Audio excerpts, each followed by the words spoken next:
So, welcome to today's webinar here from MarketingPlatform. The webinar is actually held in English as Matthew is British. You lived in Denmark for quite some years, Matt, but I think, as you said to me a couple of times, it's just too easy to talk English and not to learn. And not to learn Danish. You talk okay Danish, but we also had a slight thing saying, okay, then we can reuse the recording internationally afterwards. So your English is much better than mine. So let's just crack on with today's agenda. Maybe I should present you, actually. Thank you. That would be very kind. Yeah, I'll do that. It's my pleasure. Your name is Matthew Nicholas Ogden, like the famous one in the red dress. You're the father of three. You're the marketing director here. You actually just restarted. You have not left us completely. You've been doing a lot of UK, US content for us in a period, but rejoined as marketing director. You're storyteller, writer, you're a musician. You worked together with me at Bestseller earlier. Yes. You worked at Lego, BBC, a lot of various places. So feel free to connect with Matt on LinkedIn. Yep, absolutely. Would be glad to hear from you.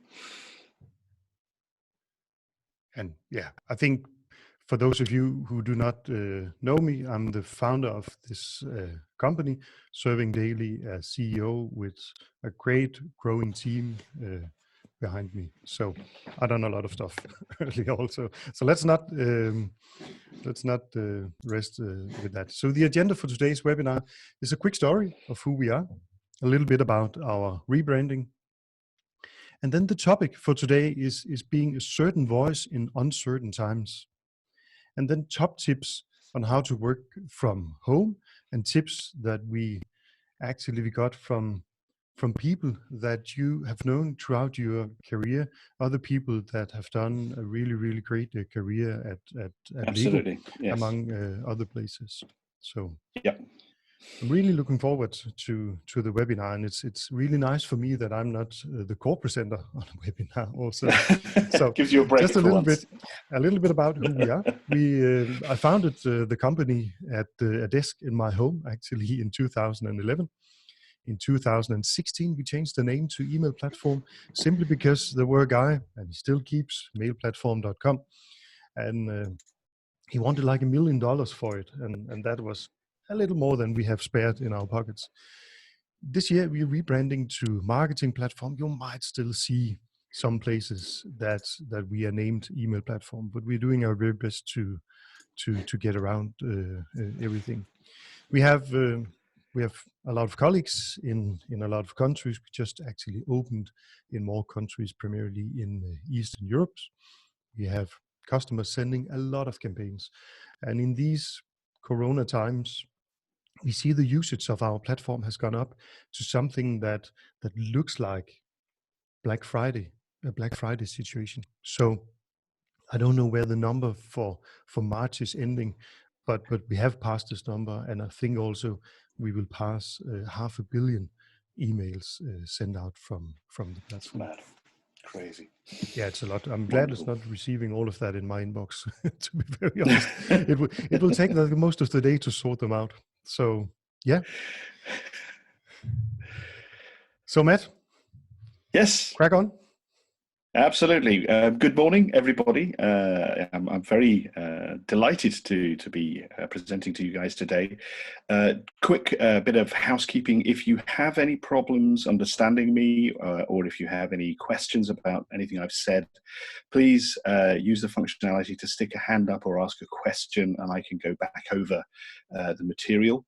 I'll just actually request control. Hold on a second, Kim.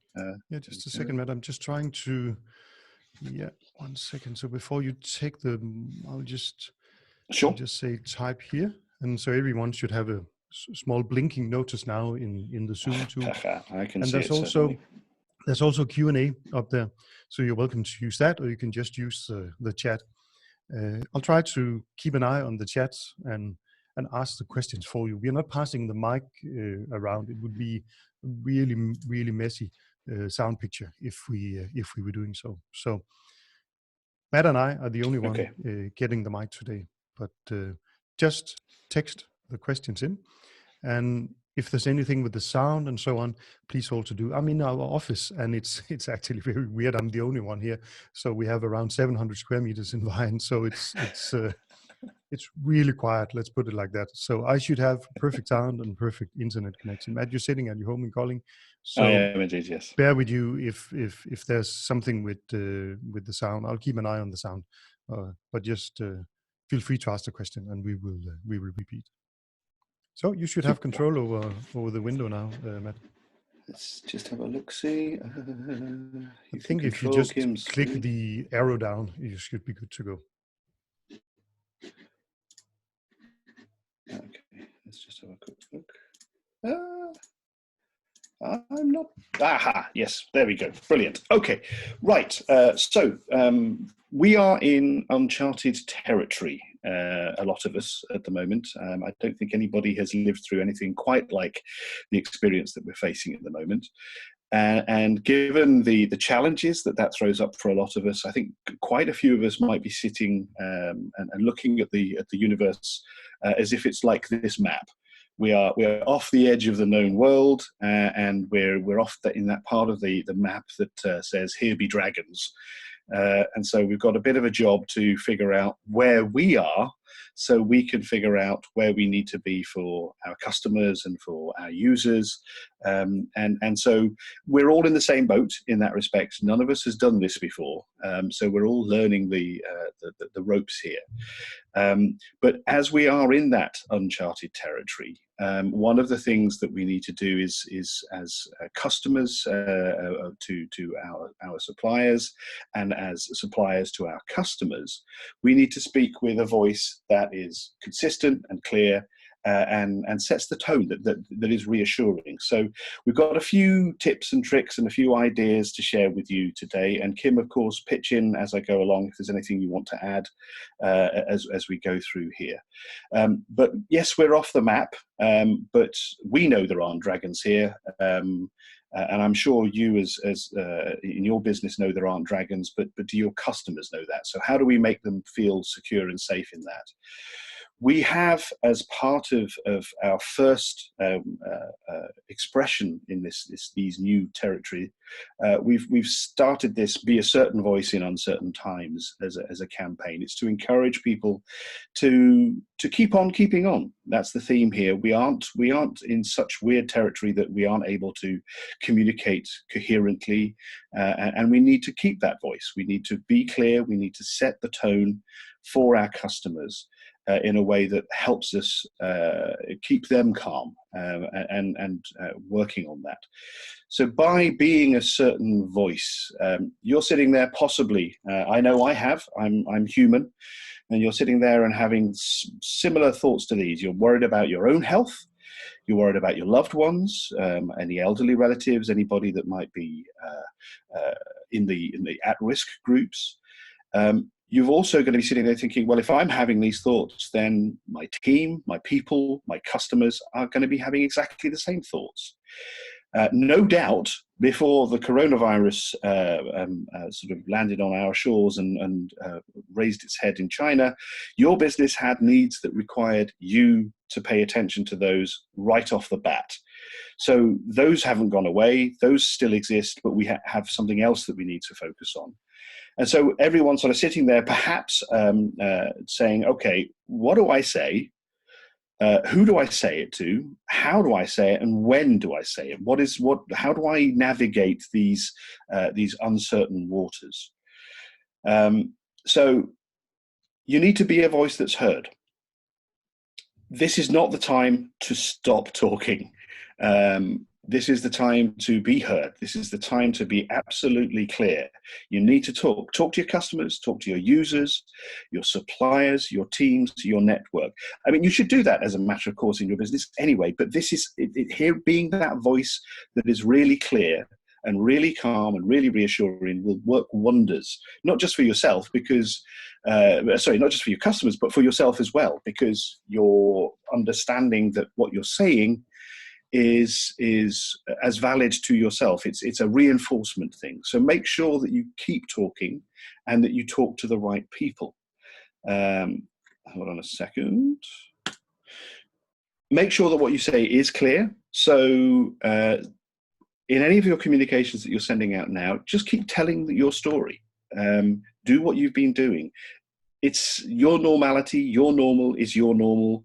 Your customers will relate to that. That's why they're customers of yours.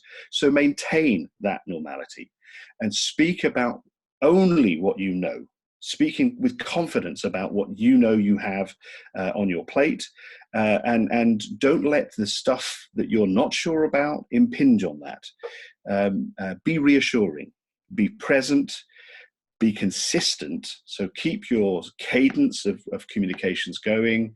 Make sure that you're working as normal, but also you can afford to be a little bit lighthearted. Yes, these are serious times, but it isn't the end of the world. It is a different world at the moment. It will change. We will moderate. We will find a new normal. And we will emerge out of this at the end of the whole process, possibly even better than we were when we went in. So remember to keep your communications clear, be reassuring, be present, be consistent in everything that you say. And now I've included this. I don't know if people know who this is. This is very, very English of me, I'm afraid. This is Sir David Attenborough.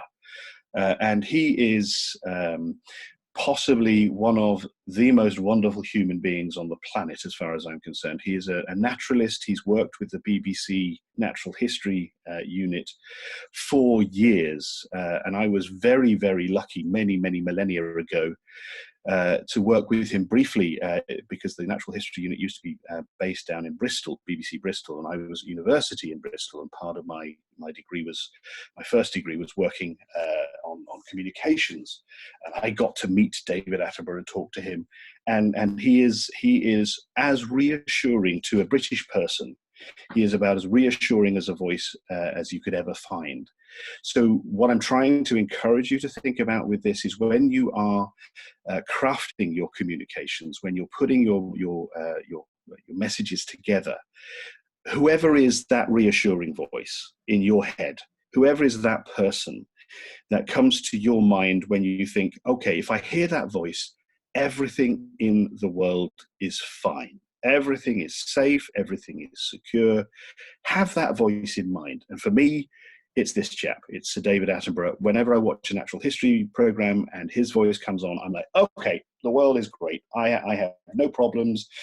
Everything in the universe is right. So keep that in mind when you're crafting your communications. Be that clear and reassuring voice, because we need to be very careful, because we have reached a point where everybody has quite justifiably sent out messages, or lots of people have sent out messages about how they are as a business responding to the current situation. And this appeared on my feed on Twitter a few days ago, and I've seen other ones appear since then. Yes, you want to talk to people, you want to let people know that you're carrying on, that the world is still, hasn't fallen about your ears, that you're still there for your clients or your customers. But be really careful that you don't, as I put it here, COVID did it. Don't go crazy. Make sure that your communication is meaningful and comes at a time that is relevant. It is important that we maintain that, just as it is at any point. But all of those best practices that you have in mind in terms of how you communicate with your customer and your audience, they're just as important, if not more so, now when we need to be sure and need to offer surety to our customers. I think one thing actually, Matt, that I've seen a couple of companies trying to communicate as they know stuff about the COVID-19 instead of just saying we are open. Business as usual, you can still buy stuff with us, we still service you. And that's really for me like a no-go. We have the health authorities to cover that. So unless you are in that business, that is not to to jump to your slide 9, this is not normal for Yeah. you to communicate about that. So don't do. Exactly. I mean, don't become part of the background noise. The entire point of all of this is to make sure that yours is one of the voices that cuts through that background noise, so that you're not presenting an opinion. You're presenting facts. Stick to that. Make sure that people understand that what you're talking about is relevant to them. It's very, very important, and that we'll touch on that. The normal rules still apply. Nothing has changed in that respect. You have to make sure that whatever it is you're saying is relevant, it's timely, it's useful, it's actionable, and be very sure that you're not speaking to simply fill a silence. Think about when you're communicating, is this something that you really need to be sending out there? Or are you responding to something that is simply a sort of a vacuum? Make sure that all of those things above, the relevance, the timeliness, the usefulness, and the actionable nature of the content that you're sending, are all fulfilled in everything that you send out in that respect. And very importantly, going to what Kim has said, also don't speak to people simply because other people are speaking. People will respect you for making sure that what they're receiving fulfills the criteria, the 4 criteria at the top of this list. So make sure that you stick to those rules. Nothing has changed there.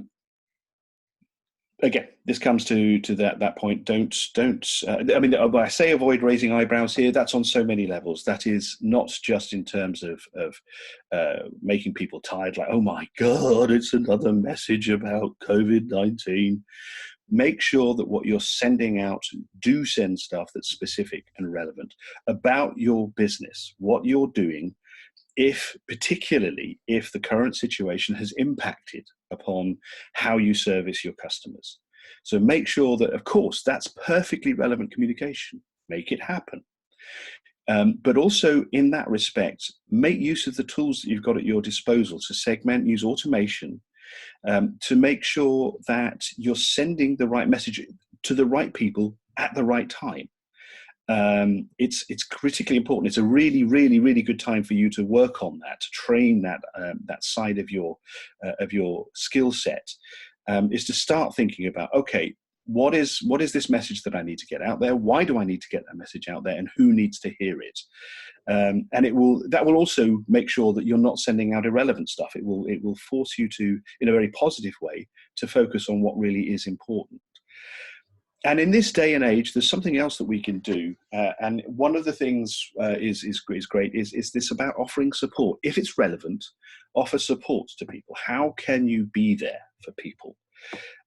More so now than ever. And be open for people to come back to you with questions, with feedback about your services, about how they are affected. Make sure that you keep those channels of communication wide open for people to come back to you. Don't get unsubscribed. Please don't. So don't spam your contacts with worthy messages about your crisis preparedness. It's great.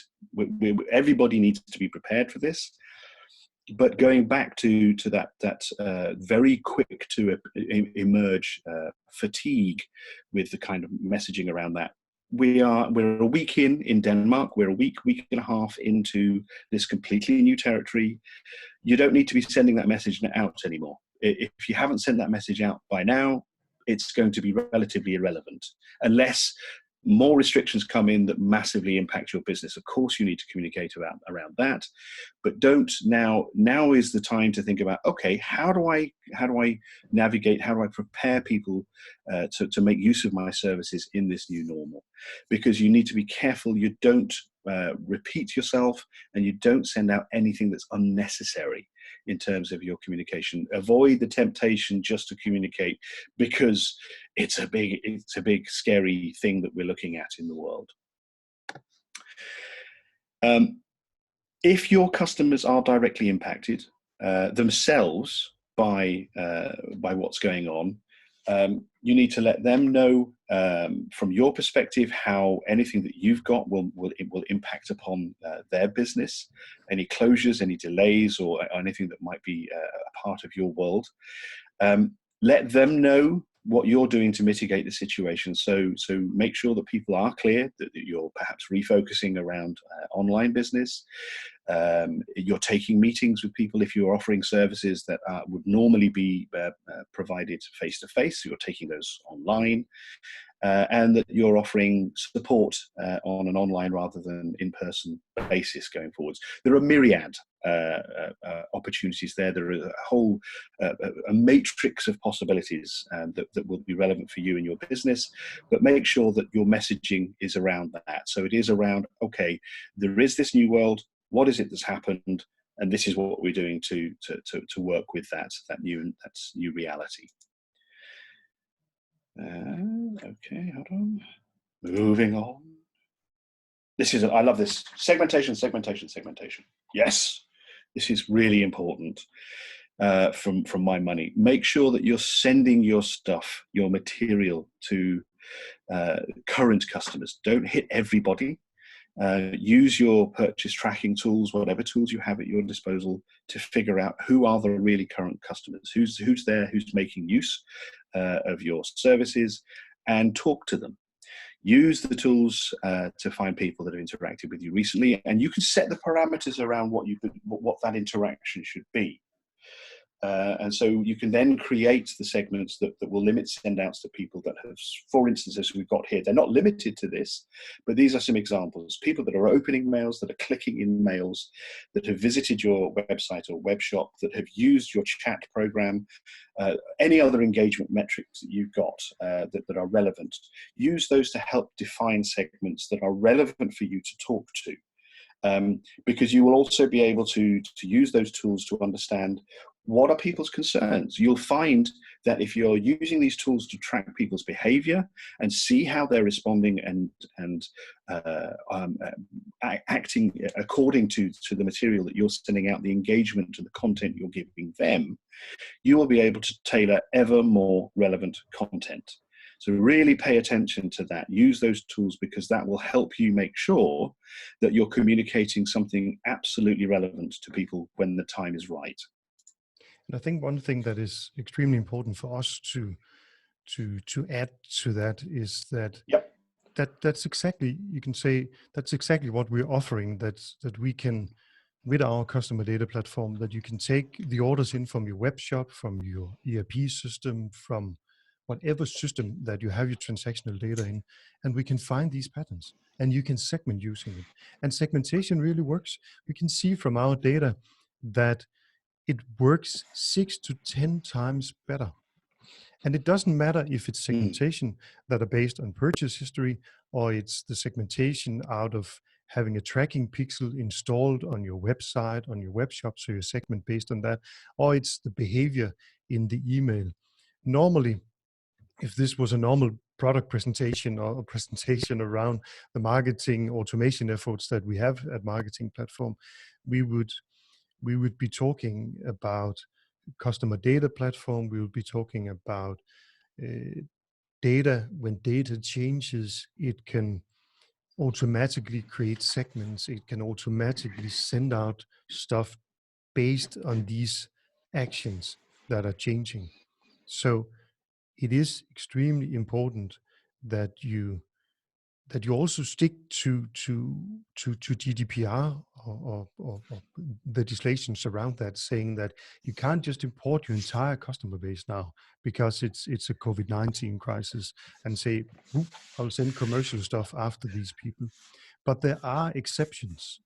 If you're not communicating commercial messages, but please be careful about that, because when you start to communicate something that includes a link to your website, it includes some of your products, it includes messages around what you're selling, it is very easy to be caught in the trap that it's seen as a commercial message. So first and foremost, limits the sendings to customers where you have a permission. Secondly, in Denmark, there is a legislation in the marketing law, paragraph 6A, where there are some possibilities to communicate to current customers. But please, with current, it's not like 10 years old. I think even 2 years old is maybe a little tricky, but there are some allowance in the law that you can go 2 years back. But call us, call your lawyer if you're in doubt how to create these segments, so you stick to the law also. Great. Thanks, Kim. Thank you. As an example around that, there's an engagement tip. If you want to make sure that you're using your segmentation in the best possible way, something like creating a call to action in a mail that you send out allows automation to reduce the sort of legwork that you as a person need to do as a consequence of that, because an automated flow can be triggered when a customer or a prospect clicks on a link in a mail or submits a form from a mail or whatever. So there's lots of opportunity for you to start using automation, if you're not already doing so, more deeply, to make sure that you're getting a return of valid information back to your systems. And this is where it comes in. Data, lovely data. We love data. Data is a good thing. Gather it, analyze it, really look at it, understand what you're seeing, the patterns that are occurring as a result of whatever it is that you're sending out. Make sure that you are clear that the patterns are what they are in your mind, and then use that. Because there is a virtuous circle in this whole process when you start to indulge in really good automation. Because the more you use your data, the more you tailor your content specifically to individuals' needs and wants, you begin to optimize your messaging. And your messaging becomes even more valid, even more relevant, and your ongoing communications with people become stuff that people want to hear.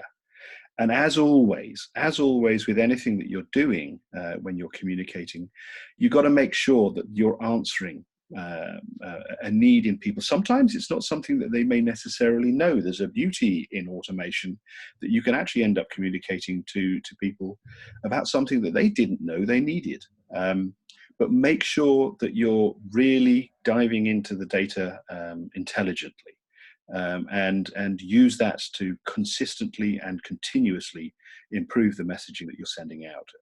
And that's especially important right now when people are a little bit on edge, a little bit on tenterhooks. They will be more quick to be potentially more quick to be critical. So make sure that you're not the one that's sending out the message that isn't the one that you want them to hear. Be present. Your customers want you to be there. It isn't. We've seen it all over the world. I have still yet to quite figure out why people have panic bought toilet paper. Bewildering. I come from a country, the United Kingdom, where the shelves were. I went when the news broke that there were likely to be restrictions. I was actually back in the United Kingdom at the time, and the little village shop where my parents live, everything else was stocked. The shelves were completely normal, but the one section of the shelves that had toilet paper was empty. And I have no idea. And I love the fact that in this country, in Denmark, your go-to default panic buying thing seems to be yeast. It's wonderful. The world that we're in, it isn't all panic shopping. It isn't all toilet paper and yeast. What is wonderful, what I've been so inspired by seeing, is actually how the communities that we are part of are rallying around.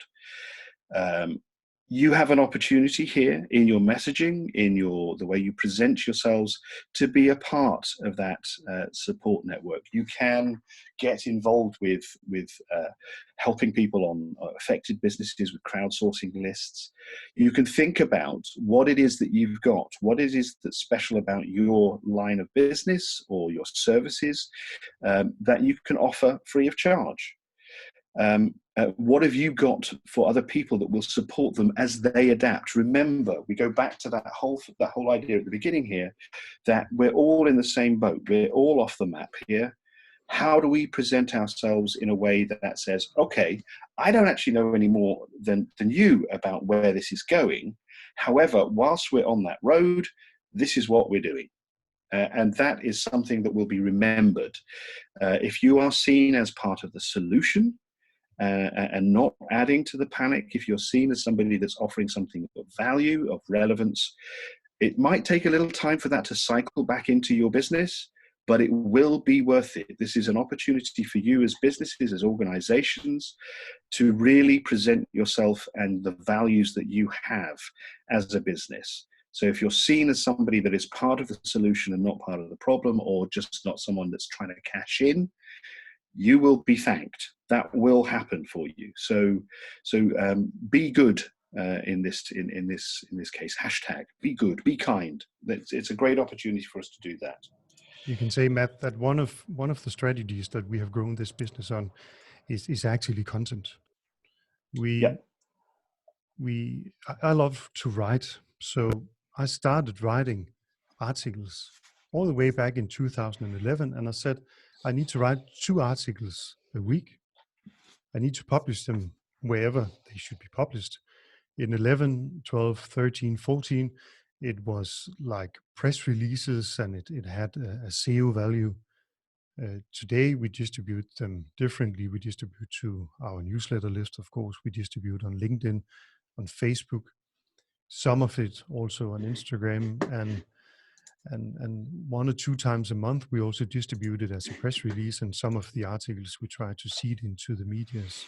So my best advice is actually produce some content that people can use. If you have some services, as Matt is saying, maybe you can't offer the services free of charge. Maybe you can offer it free of charge to someone really affected. And we started to do that actually here. We started to pinpoint some industries and to phone them and say, listen, we know it's hard times. You can actually use us for free for a very long period. So we can help you to grow. But most businesses can produce some relevant content around what they're selling, around what they know stuff of. So you keep into the normal sphere of what people would expect you to communicate, and you're seen as friendly and kind because you offer actually stuff with value. Absolutely. Brilliant. Great stuff. Thank you, Kim. Thank you.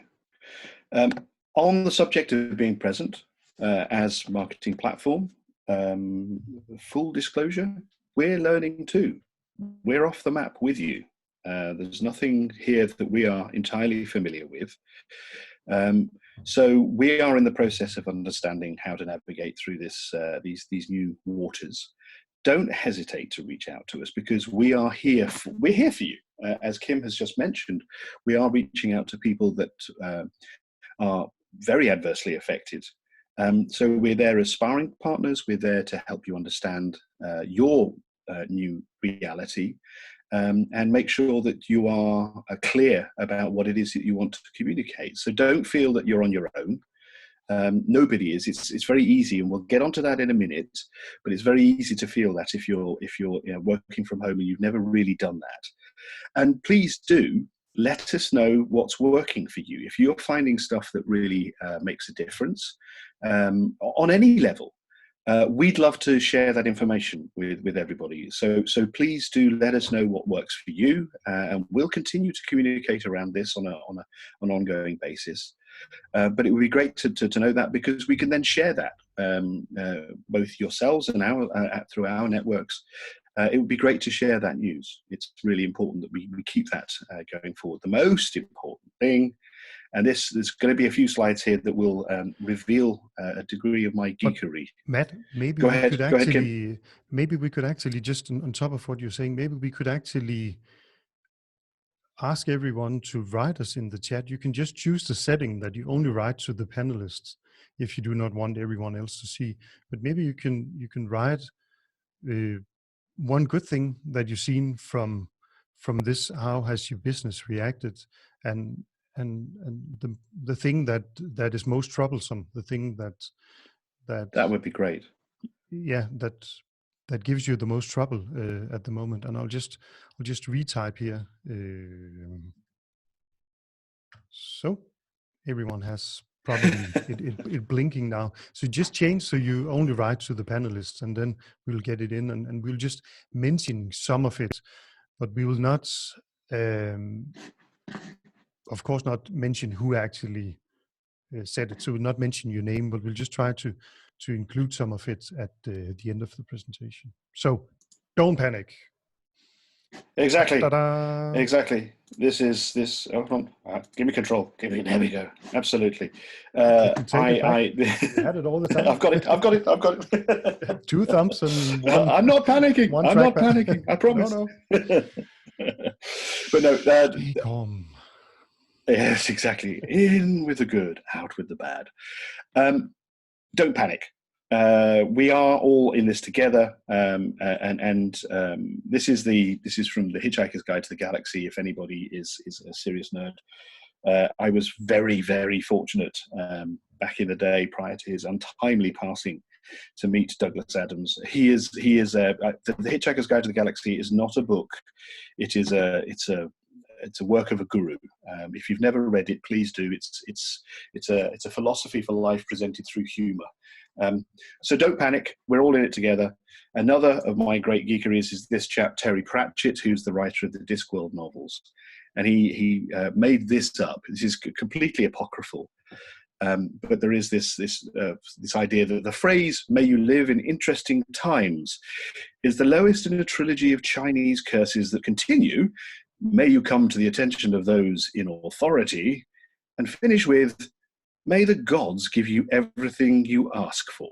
I have no idea about its authenticity." We're living in interesting times. We really are. I don't know of any more interesting times, certainly in my lifetime. This is bizarre. It makes us feel a bit weird, and we are all adjusting to a world. The vast majority of us, the exception of Kim today, who obviously is in the office, but we're working from home, and we're working alone, a lot of us. And we're working in various forms of environments. We're working in a situation at home where perhaps we have a smaller space and we have lots of kids, or we have no kids at all, or we live on our own. Suddenly we're having to face a different way of surviving at the moment. And that's why one of my colleagues, to frame it, Kim touched on it a little bit earlier, I spent a number of years working with Lego. And when I was working with Lego, my area of responsibility was to take the Lego.com website from 3 websites when I joined the company, which was in the UK, the US, and Germany, and expand it across the globe into localized content, localized messaging. And when I left the company 5-6 years later, there were, I think, 23 different websites and 23 different sets of information that were based around a cohesive whole, but that were localized for relevant local content. And to make that happen, we needed a team. And that team was literally spread across the globe. I had team members that were in New Zealand. I had team members in Asia. I had team members all over Europe, and I had team members in the Americas. One of whom was this chap here that, if you're reading the slide, is a chap called Kelly McKiernan. And he worked from his home office in Portland, in Oregon. And when everything sort of the world started going a bit pear-shaped last week, he posted something on Facebook, which was brilliant as far as I was concerned. It was very, very inspirational. Kim, will we be sharing the deck after the meeting, just to check? Yeah, we could do. Or, I mean, if people, I mean, what I was going to say, I have the content. I will be publishing this, what I'm about to go through. And we have recorded I will be publishing it. We're sending live on Facebook, and we recorded it, so the recording will go out also. Okay. And I think we can include a link also to the slides in a PDF version. Super. Okay, great. Because I will, and I will be sharing the content that's coming up in an article, and it will be available across lots of platforms. But the point of this is that he has worked for many, many years as a distance, and his knowledge was brilliant. He was effective, he was efficient, he was engaged, he always came with his A game, and it was an absolute pleasure having him on the team. So when he offered this advice for all of us, and I think this is what we're going to go through now, will hopefully will resonate with a lot of you, because a lot of you are going to be sitting in home and trying to figure out, or part of trying to get into routines that work for you. So this was the stuff that Kelly shared. I asked him if he would be okay for me to share it further, and he was, in his typically humble way, delighted for me to do so. So we've got some top tips here from Kelly. Top tip number 1, it's business as unusual. Yes, we are living in a world currently that's very peculiar, but you just behave, keep your routines, do what it is that you're doing, as if you were going to work, as if you were to walk out of the door. Make sure you get up on time, have that shower, have that shave, whatever it is you do. Make sure that you don't just mope around in sort of the easy to grab stuff. Don't wear the stuff that you wore in bed to sit at your desk. Put on some new clothes. Go to work in that respect. As Kelly says here, it's your call to wear the bunny slippers or not, but don't wear the bathrobes. So make sure that you have those routines that you would have as normal as if you were going to work. It doesn't hurt to do that. It gets you into the right frame of mind right from the outset. You are on your way.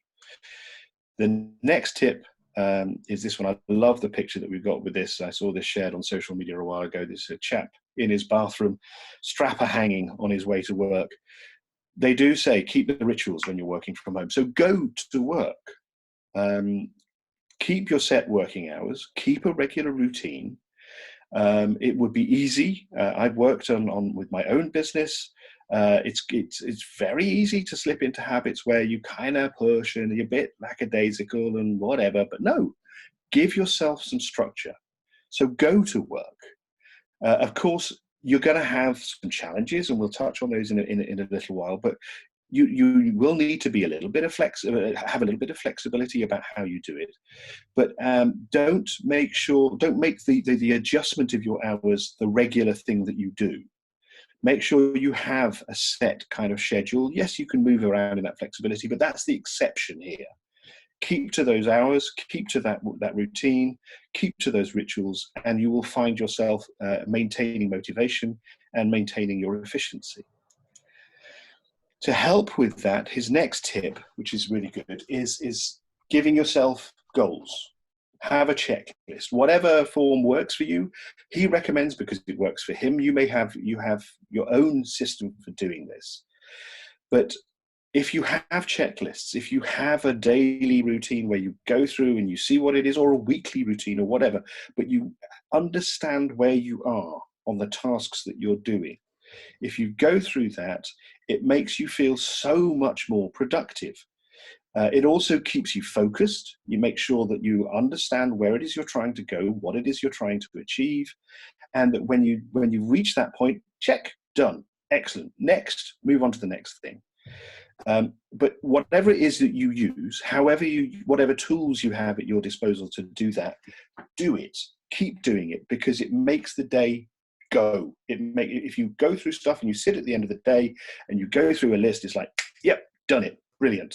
And you feel a great sense of achievement, but it also helps the day move more quickly and move more productively. Tip number 4.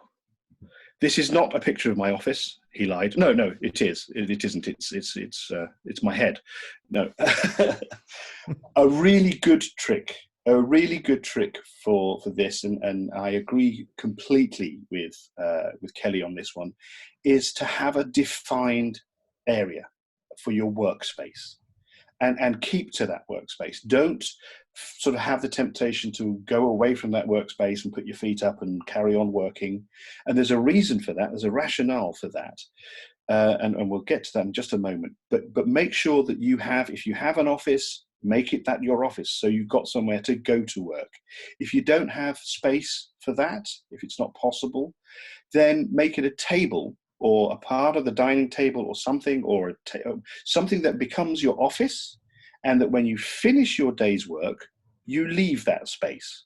The point being that it becomes a defined workspace. And that's a really, really good tip, because it helps make sure that you understand, your brain gets accustomed to, okay, I am in this space, I am at work. But most importantly, because you understand you're at work, when you leave that space, you leave work.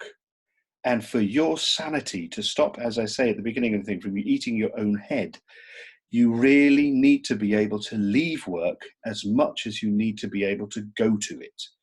So make sure that you give yourself that mental shift, so that when you leave work, you actually leave work, and you can focus on being in the home with your family, by yourself, however it is that you live. But make sure that you leave that workspace. It's really, really important that you give that to yourself, to make And I sure could that actually feel you that, don't end Max. up always on. Sorry, I thought you were. No, I No, said go ahead. Go ahead. I could actually feel that on my own, because last week I was working from our summer house. We went out there. We have 4 kids, as I said in the presentation, and we have a lot of rooms there, as you typically have in a summer house. So I took one of the rooms and made it my home / summer house office, and I felt like going to work when I was in there. Yeah. But in our home, I was just like, okay, I'll sit just here or just there, Yes. and I was feeling like I was not really effective. I was not really productive when sitting there. Yeah. So today I was driving to the office. There was like extremely good space for the parking. Let's just put it like that. I was really like the only one attending the offices year round, and being the only one in here. But I actually felt like going to work, because work is much more space in your brain, Yes, combined with a physical absolutely. space. So you kind of like take that space into your brain, and then you're at work. Precisely, and that's what this tip is about. I mean, it's about having a physical space if it's at all possible, but it is about the space in your head as well. That's where you really start to engage your sense of efficiency. If your brain is in the right place, then you will be more efficient, you will be more productive as a consequence of that. And part of getting your brain into that right space is giving yourself a physical space in which to be at work. And you know, one of the tips, I've taken it out just because of space, but Kelly says that your workspace could be something as simple as a TV tray or something where you sit and you have your space. But whilst that is in operation, whilst you've got your laptop open on that space, that's the office. When you close it and you walk away from it, you've left. So it's one of the key things here. Also, I would encourage people with this workspace is to make it a consistent one. It says here, keep to it. Don't change around. And I mean, find a space that works for you. But once it works, stick to it, because once you've done that, then you're really clear about that's where I'm at work. So if you're in a smaller space or in a crowded space without a lot of availability, make that one space, define it for yourself and work in it. That will help you tremendously and stop you from going completely bananas. Talking about distractions, this is a big one. This is a difficult one if you're a family with 4 people like Kim's, 4 kids and associated animals and whatever. That may well be difficult. But whatever distractions you do have or are there, minimize them. I tell you, I mean, a great example of this is just for a long time, I love gadgets. I'm a gadget freak, and I love things that bingle and bongle and beep and give us lots of sort of input and information. And I realized that before I came back to work with Kim about a year ago, I had all of these things bingling and bongling at me, and I realized they were driving me freaking nuts. So if you have notifications, make sure that they're the really important notifications. Don't have stuff that distracts you, that knocks you off center simply because it's there. It drives. Once I turned 98% of these things off, wow, I felt great. I was not interrupted. I was focused. I was able to be productive. So do that. It's worthwhile doing. What's this one? I just felt like adding a small picture to the slide, Matt. Another one. Okay. Oh, is the? Can you not see the distractions one? Yeah. Oh, well, never mind. Anyway, but it's okay. Don't you wish kids had one of these? Oh, I see an off button. Yes, it's an off button. It's true. It's true. It is true. But I mean, the reality is, for a lot of us, that's not possible. It's not possible. But there is a good thing to put here, and one of the tips that Kelly puts in here is that if you have a spouse, a partner, or whatever, when they see you in the home, they think that they can come up and talk to you about anything at any time or whatever, and it's particularly the chores and this and that and the other. And it is clear that you politely, very politely, push back and just say, no, I am working.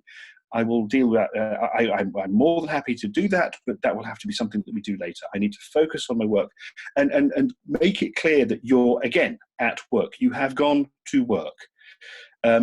It's going to be a negotiation. Of course, if the house is on fire, you should help with that. If there's a leak and the washing machine's exploded, yes, you should definitely help in those circumstances.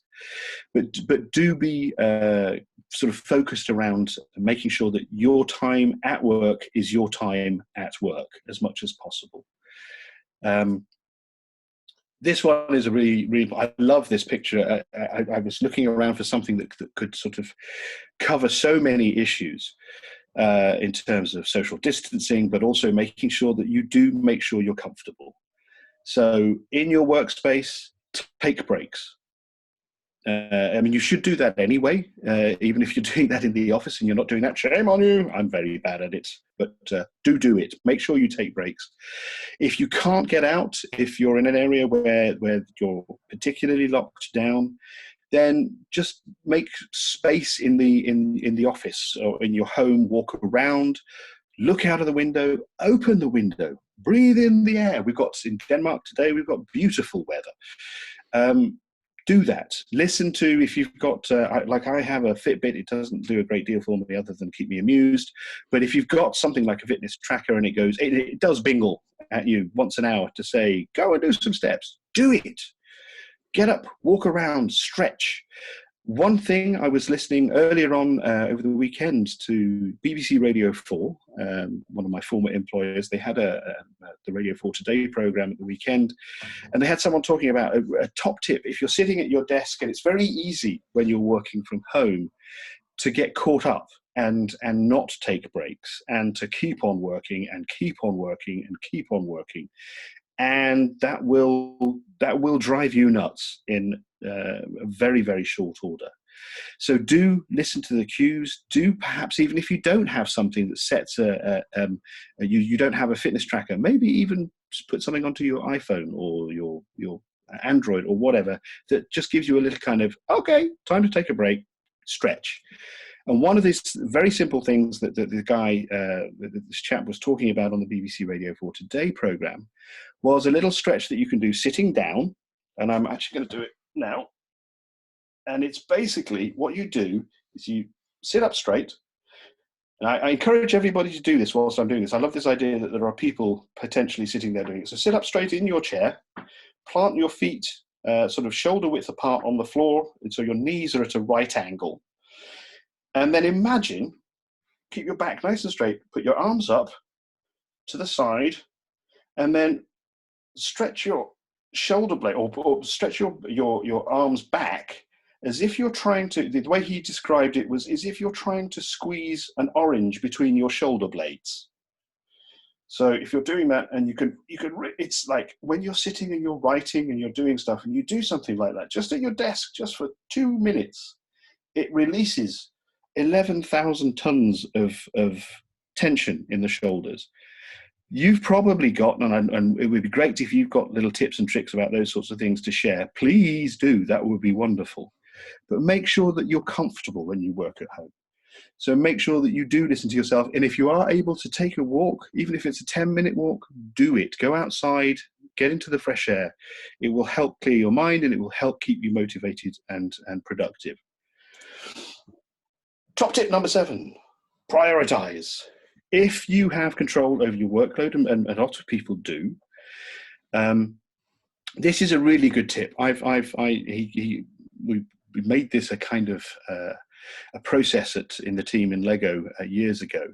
It's to front load your day with all of the sort of more tedious or onerous or heavy tasks, so that you really, when you're fresh, when you've got the coffee into your system or tea or whatever it is that you use to fuel yourself right off the bat, once you start that, make sure that you get on with the tasks that are, perhaps not the sexiest.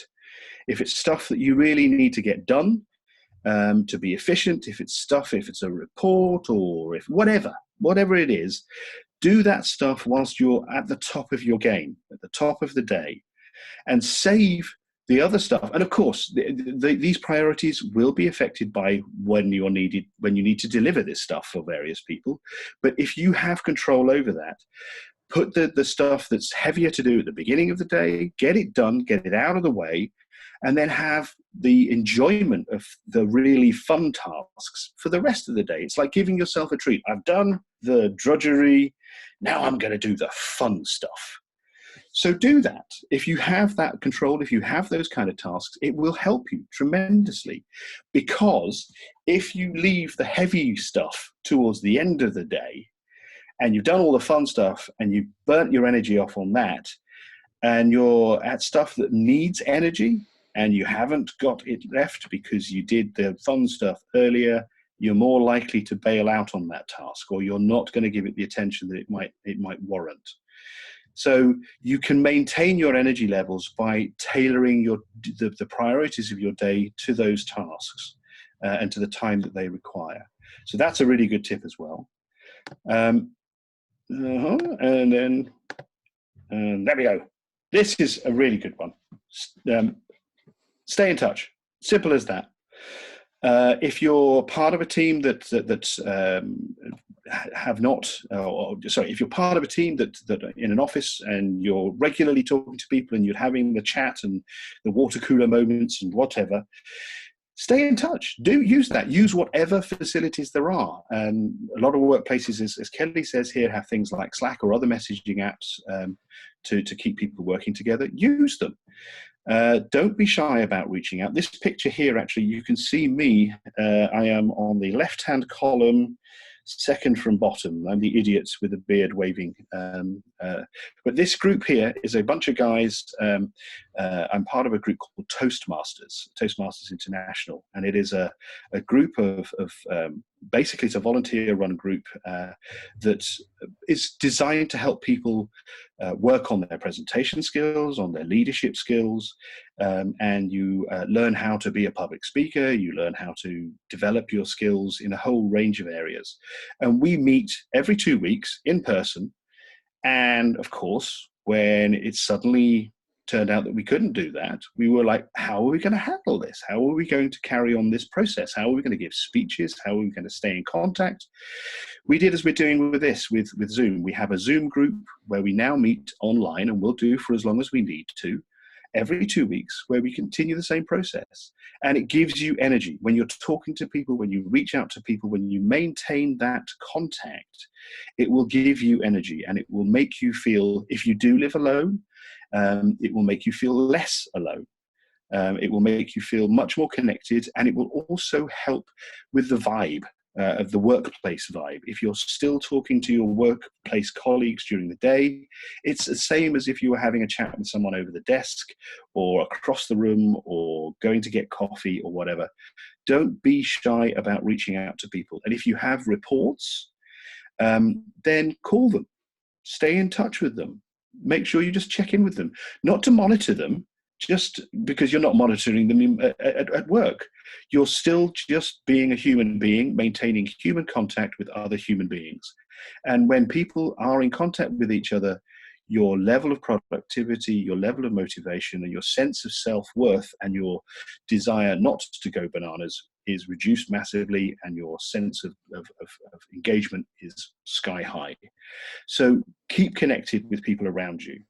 It will really we actually do make that, sure. Matt, at MarketingPlatform Yes. also, because we Yes, very normally much. we have a meeting with all countries, people from everywhere in our organization, in various time zones. So it's held.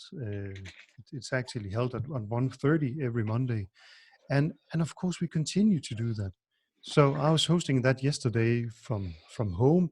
Everyone were in. We were encouraging people to put the video on, so we could Yes. actually see each other like we would normally do when sitting in the office. And it just feels great to Yeah.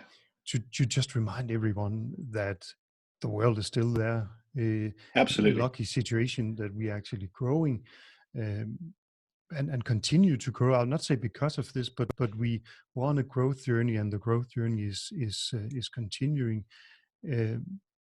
But it's still very, very different when you're not meeting everyone in the Yes. office.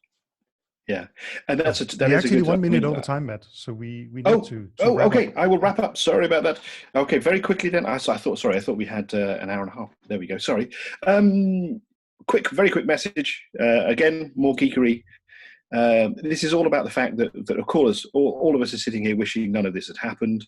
But the sage words from the old wizard Gandalf is yeah, as do we all.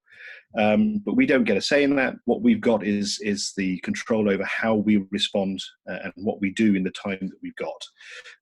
So all I would say is go with it, folks. Keep in touch. Keep on keeping on, doing what you do well, doing what you do best. And thank you very much for your time. I really appreciate being able to share this with you, and I hope that you've got some kind of value out of the stuff that we've had to share today. So, and thanks, Kim, for giving me the platform to do that. I appreciate that very much. Of course, thanks everyone. We have got some questions and stuff in, and I think we will follow up with another session. So we are respecting everyone's time and Of finishing course, brilliant. pretty much on time. So have a nice day. Continue business as usual. Continue to communicate. Be clever about it. Segment, etc., etc.